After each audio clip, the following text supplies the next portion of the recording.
Hello, how are you? Do you hear me? Oh, I don't hear you. You don't Can you hear me? hear me? I hear, yes, I hear you. Okay. Why can't I hear you? I don't know. Hello, how are you? Can you Oh, hear me? Oh, good. yes, There yes, you I go. can't. Now we got it. Now we got it. Oh, Yes, I hear you. I hear you on okay, I'm on the YouTube and now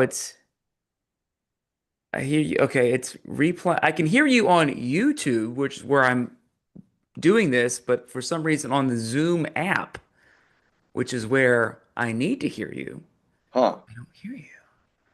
Oh boy, let's see. Let's go to audio settings for a second. Mike, oh, you know what? No, this is what it is. Select a microphone. Did that? Select a speaker. Okay, say something now.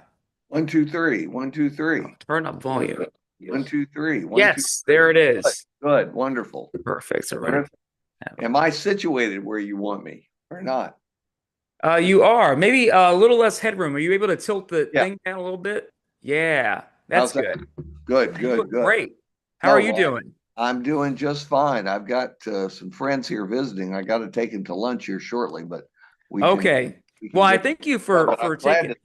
I'm glad to see you, and I've heard that you're doing well, and I knew about those other assignments. Are you now? This is your thing. It's YouTube. Is this your thing? Well, it's one of those things where I am meeting people where they are, and I am a little bit kind of in between gigs. So this is kind of a way to keep myself fresh and try something new and explore YouTube and find a whole new audience. And Well, so good. Well, I'm everybody. I mean, enjoying after it. all, the Oscar, you could win an Oscar this way. Your I know YouTube the got the Oscars, Oscar. what, 2029? Yeah, exactly. And also, I Frankly, saw it's this, long overdue because nobody watches that crap anymore. and I, now I they'll reach a new audience for sure. Yes. So I think it's great. And I think you look good. You look like that life has treated you well. So I'm glad to hear that and see that. Yeah, I'm feeling pretty good. I feel like I look a little shiny in You these look the sharp. home studio Well, lights, but let me I do can, this a little at my age, I'm delighted to look shiny because it means I'm bit. still living. You know, I'm Um, 73 and a half now. You do know I'm wow. old. Well, So you're doing great. no, not really. But, Okay, well, you know. we're making it. And that's the whole point of it. You keep moving and you keep making it, and you'll survive for another year. That's what I hope, anyway. Well, thank you for taking the time. I know that you've got somewhere to be in a little bit, so I do appreciate it. I know we go way back to Charlottesville, 2010. So 15 years I've known you now, and I know that you are obviously doing a lot of cable news and you're all over the place. And I always enjoy hearing you because I feel like you have such a unique perspective and I feel like you're always spot on. Like your analysis like really hits the nail on the head. So I really got you fooled, don't I? But Great. the news in New York, obviously, I think a lot of people were shocked by this. Congresswoman Elise Stefanik dropping out of the governor's race and also announcing that she is not running for re-election for her safe house seat up in upstate New York. What do you think about that? What was your first reaction? I think she has faced reality and she has answered the call correctly. Reality is tough, it's unpleasant sometimes. The people who succeed in life know when to get off the stage. Everybody knows how to get on the stage. Uh, some people don't make it, but they know how to try and they know how to get on the stage and perform. But in politics, in particular, you have people who just stay too long, or they don't know when to take a break, or they don't know when to accept the fact that their current time is over. And I think she did that wisely. She was not going to win the governorship. As it's turning out, 2026 is going to be a pretty good Democratic year. How good, we don't know yet. It's a year away, but you would certainly bet on the Democrats doing well. And in New York, which is not as democratic as it used to be, but Mhm. still more democratic than the average, I would think it would be very unlikely that she would have been elected governor of New York. And Governor Hochul appears to be in pretty good shape, decent shape, better than I think people thought she would be a couple of years ago. As far as Congress, let's be honest. Congresswoman Stefanik does not have a particularly good relationship now with the Speaker of the House. And while he could always be removed, and you never know whether his minimal coalition will survive even during 2026, much less in November of 2026, she is no longer a most favored nation, if we can put it that way, in Congress. So her future in the House was not bright. That is, she can hold a seat, she can cast a vote, but she wasn't going to be a major player of any sort.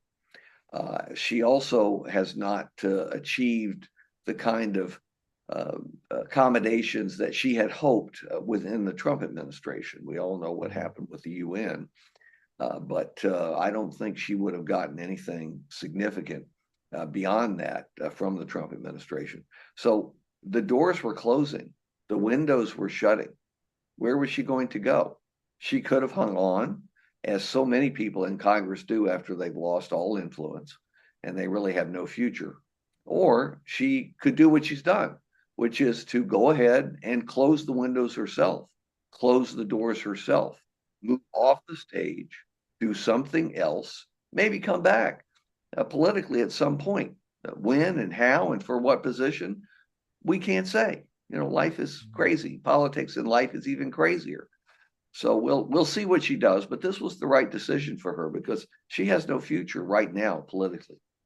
She was a moderate Republican, considered to be a moderate Republican years ago. And then once Trump came on the stage, she really hitched her wagon to him.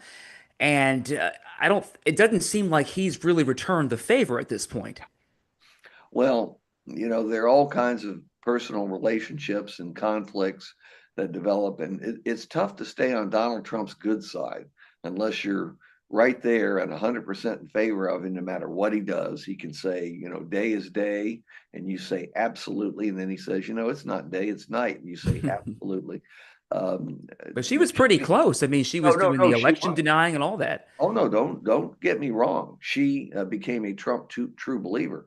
She reminds me a bit of Marjorie Taylor Greene, different styles, but the same way. Both of them hitched their wagon to Donald Trump's rising star. It's just that we've never had a rising star like Donald Trump because it rises, it skyrockets into the firmament, and the next day it's gone entirely. It's turned to stardust.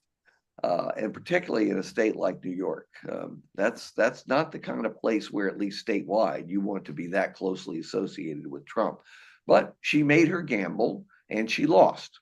The casino won. She lost. And the other thing I found interesting, a few weeks ago, Trump has Mamdani in the Oval Office. Everyone's surprised to see them really getting along. They look like chums. She had started her campaign for governor, really going after Mamdani and really trying to tie Hochul to Mamdani. And then Trump really kind of blows that whole argument up, doesn't he? Oh, of course, it was beyond amusing. In fact, just watching it, as I do from time to time in various settings, I laugh out loud because that actually is the real Donald Trump. Donald Trump is attracted to money and power. I don't know that he's particularly attracted to anything else other than beautiful young women. But beyond that, it's money and power. And family is a part of that because they can't really unhitch themselves from his wagon. Maybe Mary Trump can, but most of the others are stuck where they are, and Trump makes the most of it, and they make the most of it. But Trump is attracted to Mamdani because he is the new thing. He is hot. He has talent, and Trump could sense it. Uh, Mamdani has a lot more talent, frankly, politically, raw political talents than Trump does. Trump respects that. So, if Stefanik thought that somehow Trump was going to avoid the big new power in town, the star on Broadway, she was sadly mistaken. She's old hat. He's new. Trump always goes for the new, the popular, the powerful. I wouldn't say Mamdani represents money, but New York does, and that's Trump's home. That's where he's always been. So he doesn't. He's not liked there. He's always been hated, really, and he's even more hated now. But Trump loves to be loved, or at least liked, in New York, and Mamdani is an opportunity for him to be disliked a bit less. Well, Stefanik can't offer anything of the sort. And then you've got Bruce Blakeman, the Nassau County executive, the first suburb right to the east of New York City, and now he seems to be the unopposed frontrunner for the gubernatorial candidacy for the Republicans. How does that play out? What do you think about him? I mean, obviously, he started out a little more right wing, and I feel like he's moderated a little bit his position or Well, his positions. yeah. I mean, look, he's a perfectly respectable Republican candidate for governor. And we're a year out, and a lot of things can change. But I would also say he's a perfectly respectable Republican loser for governor. This is not going to be an easy race. And again, Hochul is not the strongest political figure we've ever come across, in or out of New York. But politics is all about being in the right place at the right time and having the right party label in the right year. And having a D next to your name in a Democratic leaning state like New York in 2026 ought to be enough to win, ought to be.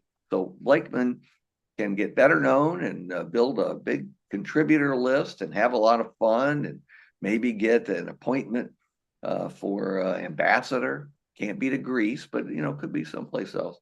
So he'll get an appointment of some sort out of it and have a good time, have a good year. But I wouldn't be asking for entry to the governor's mansion so that you can start changing the drapes. I think probably he should spend his time doing other things. Let me ask you this. What do Republicans in New York need to change to get back into the race here? Because obviously we've had a Democrat running Albany for, 2 decades now. In the mayor's race, we just had Curtis Lewa, who everyone can basically considered an also ran, and he ran the last time too. I mean, obviously New York, like you said, is Democratic leaning, but there are a lot of Republicans here, and it doesn't seem like they can get anyone with any traction to take on these major races. What's going on? What's going on is, first of all, Donald Trump. Republicans are going to find this all over the country, not in the deep red states, because they're Republican regardless of who's out front, but in the purple states and certainly the blue states, but that's kind of a given. But the purple states, the swing states, as long as Donald Trump is the image of the Republican Party, they are finished. Finished. He's only going to become more unpopular. He does so many outrageous things, it's hard to even keep up with them. But he is the face of the Republican Party. He alienates more and more people with each passing day. He cannot change. He doesn't recognize there's anything wrong. So they have to change the top of the ticket, and they can't do that until 2028 unless, nature takes its course at some point. It can with any president at any age. That would be their only way out. And look, they may just nominate another MAGA candidate like J.D. Vance, and then they'll be in the same position. I don't think J.D. Vance is going to have any natural appeal in New York either. And for that matter, neither would Marco Rubio, though it would be less offensive than for other Republican candidates. So they've picked their bed there, right? And they're sleeping in it, and they're going to be in there for a long time. They're going to have a nice long winter's nap. I find what you're saying so interesting because I've known you a long time. I've followed your commentary for a long time, and I know that what you say, you choose your words very carefully. And so when you make these kind of almost not definitive, but very strong statements, that really says a lot to me Well, about the I state. think, and I don't think it takes any great brain power to see that Donald Trump is an acquired taste, and tens of millions have never acquired it and never will. It's as definitive as it can be. And yes, he won in 2024 and got nearly a majority. He didn't get a majority of the vote, but he did win, as he so often tells us, all the swing states. That was his peak. That was his peak, and it was because of Joe Biden's failures, and they were deep failures, deep failures. Which And is so Harris, ironic, yeah. Harris, it is ironic, and Harris could not possibly make up for Biden's problems. So, in a Right. sense, the Democrats elected or reelected Donald Trump, and they have to live with it. And they can blame this one and that one and the other one and this group and that group. No, Joe Biden owns it. He owns it. And I which don't is blame Harris as much as I do Biden. which is so, like I said, ironic because obviously his whole claim for running in 2020 was to stop Donald Trump, and not only did he not do that, he made him stronger, at least in the, right now. But Well, but he also said, in all essence, he said, I'm going to be a one-term president. That's and what he said. I know what I heard, and the words were a little bit different, but everyone interpreted it the same way. But like most presidents, the ego kept growing and growing, and they love the perks and they love the attention. And I've never come across a president who, in the Oval Office, looked at his desk from the front and saw anybody else sitting in that seat but him. mm, That's a fatal mistake. And Joe Biden, at his age, had no business running, and his staff had no business either encouraging him or not stopping him. And they're going to be held accountable in history. They gave us Donald Trump part two, and it's even worse than it was in part one. I know you got to go. Let me ask you one more question because we see Marjorie Taylor Greene deciding to leave. We see Elise Stefanik now doing the same thing. Do you anticipate any more Republicans deciding in a surprise way like this to kind of call it quits before 2026? If they are in deeply red districts or states, they certainly don't have to do it, and they may decide just to hang on. Again, most of these people can't imagine themselves out of office. They just can't, which is why, in a sense, I kind of respect what Stefanik has done because she's recognized reality. Most of these people can't. That's how you get, Chuck Grassley at 90 something in the U.S. Senate. I guess he's trying to beat Strom Thurmond's record from years ago. He made it to 100 in the United States Senate, and I think it'll be a while before anybody manages to do that again, though Grassley is in the running. So all I can tell you is that you're going to have people in swing states lose right and left.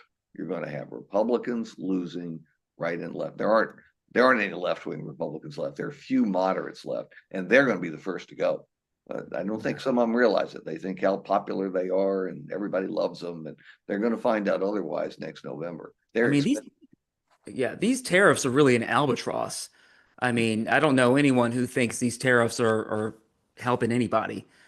Well, the tariff, look, if it produces a recession, they'll hurt. We'll see whether it produces a recession or not. I have to admit, on this score, I'm paying less attention to the establishment economists because they've been wrong, wrong, wrong. They told us we were going to be in a recession by spring.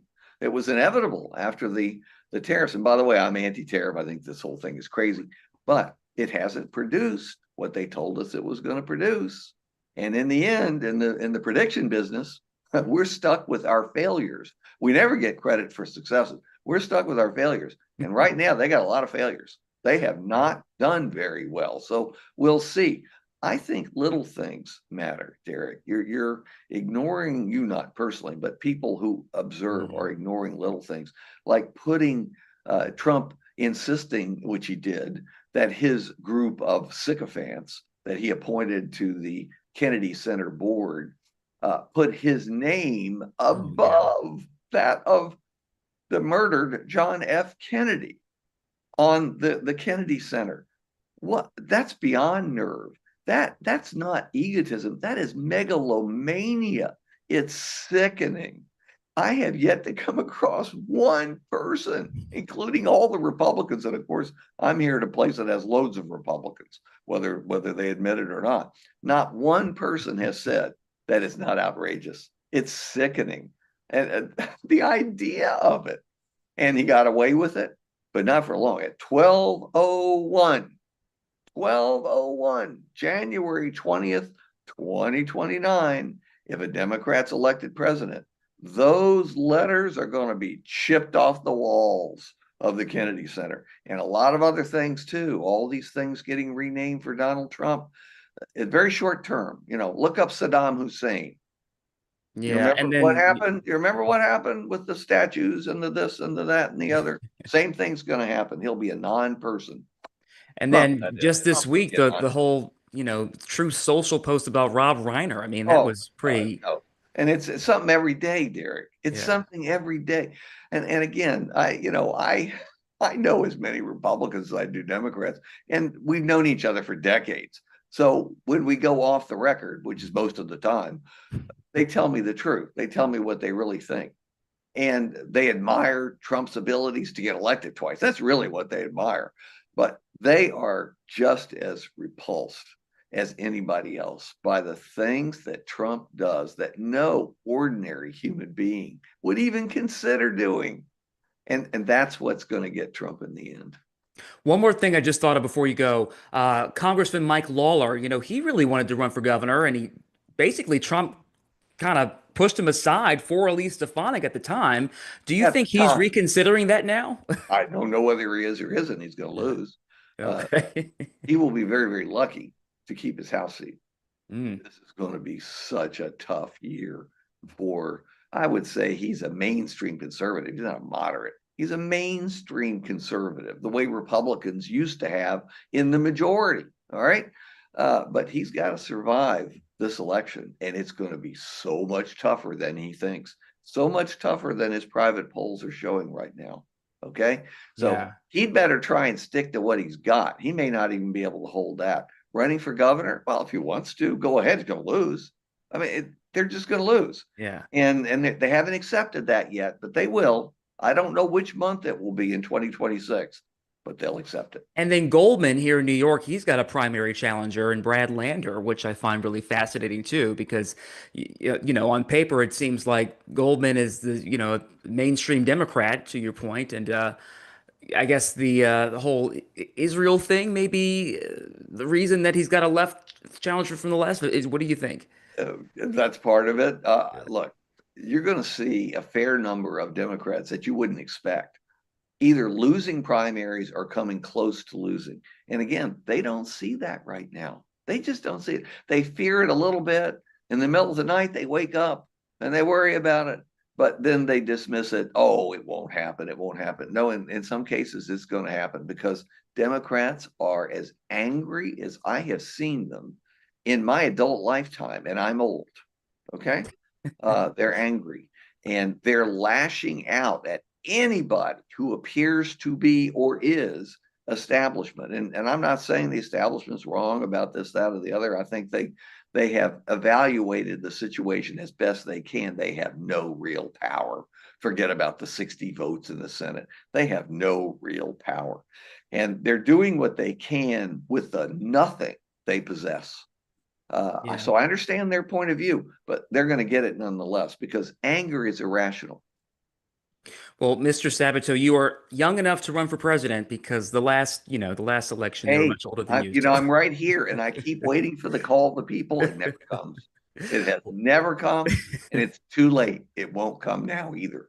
well, this was such a pleasure. I'm so happy that you made I'm time for me because this I'm was, I glad to always, see you. I'm yeah, glad we're an old friend here from Charlottesville at Channel 29, NBC 29, and you've had an illustrious career since. And I know you're going to go on and do great things. And I'm glad you've attached yourself to YouTube. It is the coming thing, as we it said is. off air. If YouTube is good enough for the Oscars, then the rest of us who couldn't get on in a movie without heavy makeup have a chance too. And so we thank YouTube for that. Yeah, for sure. And it's reaching a whole, I hope these legacy broadcasters really invest in YouTube because I think it's a It really should great way to reach a younger audience and keep them engaged with the news with use it. people That's who exactly. actually have some credibility and follow journalistic standards. At So the we'll see. UVA Center for Politics, we now have our own YouTube channel. It has at Oh, okay. least 23 people watching regularly, but Same it's going to here. grow enormously. I can see triple digits coming. I think it's going to Perfect. be over 100 in the new year. But seriously, we want to use our opportunity here, and you may not cut this out. It's very important that people sign up for that and pay attention to the Center for Politics and send us money, only small contributions, unless you can spare $1 million for our new building. And we'll title something. We'll put it up. If you've got an edifice complex like Trump does, we will have skywriters put your name above the building. So send us small gifts, send us large gifts. That's the UVA Center for Politics, centerforpolitics.org, the crystal ball, sign up for the free crystal ball. You didn't push us at all. You didn't push any of these things, Derick, and I'm very disappointed. I Well, it may or is may right not behind ever your get to head, it again. and I'll make sure, I'm going to repost this and it's going to be in the description. There's going to be links Good. and I'm going to clip it up. You'll be all over the place. You'll be on TikTok and Instagram and everywhere. Now that I'm excited about it. And Yeah. really, no matter who you have as a guest for your future editions, I want you to start by saying, and I'm being brought to you by the UVA Center for Politics. I love it. Go to centerforpolitics.org, sign up for everything. It's free, and then send them a contribution out of gratitude. Well, thank you so much. I really appreciate Well, it. And I next enjoyed time I'm it. in Charlottesville, I will try to hit you up and see what's going on. I would love to see you again, and I'm so glad your career has gone well and you're going to go places. And I salute you. I hope I'll be around to see it. I probably won't be, but you could come to my Uh, gravesite and yell. I'll be okay. 6 feet Well, down that's, under. But if you yell loud enough, I'll know you're doing well. Okay. okay. Sounds good. Wonderful. All right. That's it. I'm going to stop recording and thank you so much. That was Have a fun. good lunch. I All hope right. you didn't mind me taking a little lighter approach, but people like that. They don't want stiff Right, analysts. right, right, I mean, they right. really don't. It's you've got to broaden out a little and try to attract some of the Saturday Night Live crowd. Right, exactly. All right. We'll talk soon. Wonderful. You take care of yourself. Okay. Keep Bye-bye. doing well.